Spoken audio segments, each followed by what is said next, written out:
Soft and creamy kasaba cake at perfect partner ng iyong kape. Dito ka na sa ating recipe, panoorin!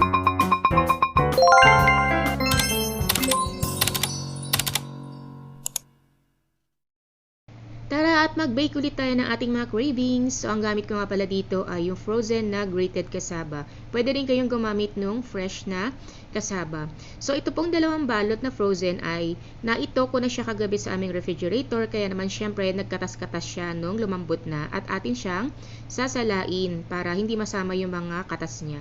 Gamit tayo ng malaking bowl para mas maluwag po yung ating pagmimix. So, dito po paghahalu-haluin lang natin yung ating mga ingredients. So, ayan, malaking lata ng coconut cream, condensed milk, at malaking bote po ng makapuno or coconut strings.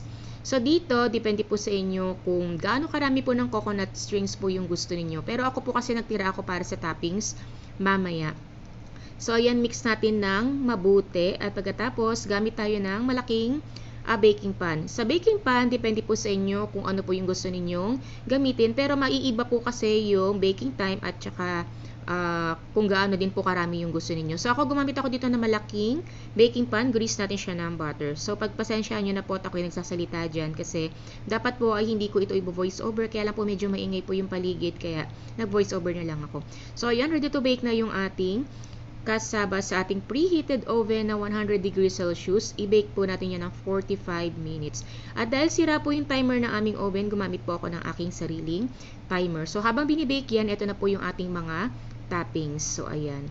So, depende rin sa inyo kung gusto niyo ng mas maraming coconut strings or makapuno. Depende po sa inyo kung gusto niyo ng marami. Mix-mix lang po natin yan, tapos set aside natin siya. So, pagkatapos po ng 45 minutes, ito na po yung ating cassava. Ilagay na po natin yung ating toppings. O, diba? Napaka-creamy nito. Kaya naman kung ako sa inyo, try nyo na.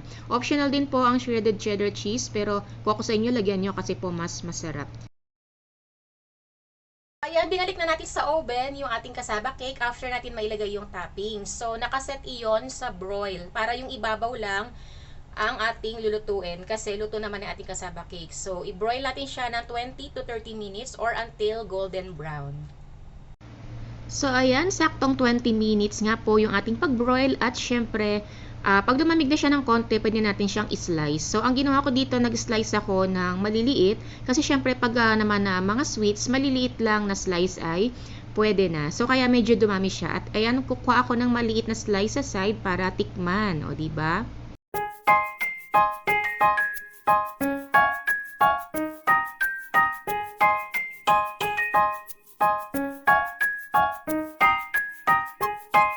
So, ayan, ready na ang ating soft and creamy cassava cake!